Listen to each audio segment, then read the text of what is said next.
Sara gold അവതരിപ്പിക്കുന്ന സ്വർണ്ണ സമ്പാദ്യ പദ്ധതിയിൽ അംഗമാകൂ. സ്വർണ്ണാഭരണങ്ങൾക്കൊപ്പം കൈനിറിയ സമ്മാനങ്ങൾ നേടൂ. കൂടുതൽ വിവരങ്ങൾക്ക് ഇപ്പോൾ തന്നെ മിസ്ഡ് കോൾ ചെയ്യൂ 7012945198.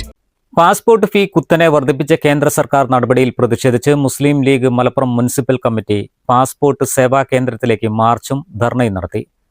ധർണ ജില്ലാ Muslim League general secretary P Abdul Hameed ഉദ്ഘാടനം ചെയ്തു. ഇത് പൗരത്വരേഖയൊന്നുമല്ല. പൗരത്വരേഖയായിരുന്നുവെങ്കിൽ ഇപ്പൊ നമ്മളെ ഇന്നത്തെ വാർത്താ മാധ്യമങ്ങളിലും വർത്തമാന പത്രങ്ങളിലൊക്കെ പ്രധാനപ്പെട്ട വാർത്ത എന്താണ്? നമ്മുടെ ടെലിഗ്രാഫിന്റെ മുന്നടിച്ച രാജഗോപാൽ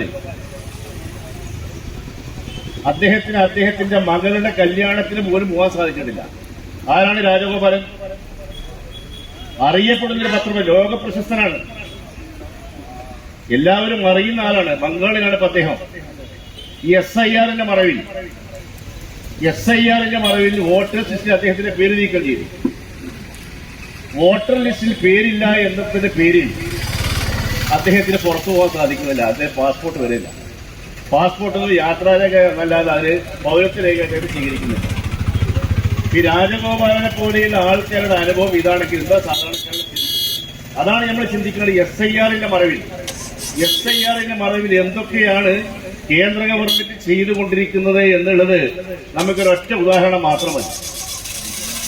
ഏകദേശം 26 ലക്ഷം 30 ലക്ഷം വോട്ടർമാരെയാണ് ബംഗാളിൽ നിന്ന് വെട്ടിമാറ്റിയത്. ആ വെട്ടിമാറ്റിപ്പെട്ടവരിൽ ഒരാളാണ് രാജഗോപാലൻ. എന്താ സംഭവിച്ചത്? അവിടെ ഭരിച്ചിരുന്ന മമത ഭരണകൂടം വരെ പോയി, അവിടെ BJP ഗവൺമെന്റ് വന്നു. ഈ തരത്തിലാണ് ഓരോ കാര്യങ്ങളും കേന്ദ്ര ഗവൺമെന്റ് ചെയ്തുകൊണ്ടിരിക്കുന്നത്. ജനങ്ങളെ എത്രമാത്രം ബുദ്ധിമുട്ടിക്കാൻ സാധിക്കുമോ അത്രമാത്രം ബുദ്ധിമുട്ടുകൾ. ഇപ്പൊ ഞാൻ പറഞ്ഞിട്ട് പാസ്പോർട്ടിന്റെ സ്ഥിതിയാണ് ഇപ്പൊ ഇത്. രാജ്യത്തെ ജനങ്ങളെ ദ്രോഹിക്കുന്ന സമീപനമാണ് കേന്ദ്ര സർക്കാർ സ്വീകരിക്കുന്നതെന്നും പാസ്പോർട്ട് ഫീ വർധന സാധാരണക്കാരെയാണ് ഏറെ ബാധിക്കുകയെന്നും അബ്ദുൽ ഹമീദ് പറഞ്ഞു. ഹജ്ജ് അപേക്ഷാ അവസരത്തിൽ തന്നെ ഫീ വർദ്ധിപ്പിച്ചത് മലബാറുകാരെയാണ് ഏറ്റവും കൂടുതൽ ബാധിക്കുകയെന്നും അദ്ദേഹം ചൂണ്ടിക്കാട്ടി. Municipal league secretary eastern Saleem അധ്യക്ഷനായി. മുസ്ലിം ലീഗ് ജില്ലാ secretary Noushad Mannisseri, municipal league president PK Bava, Haris Amiyan, Ureesa Muhammad എന്നിവരും പ്രസംഗിച്ചു. News bureau, Malappuram. സ്വപ്നങ്ങൾ സാക്ഷാത്കാരമാകുമ്പോൾ സന്തോഷങ്ങൾക്ക് അതിരുകളില്ലാത്ത ആനന്ദം. Mayuri golden diamonds, Kalikavu road, opposite town square, Wandoor.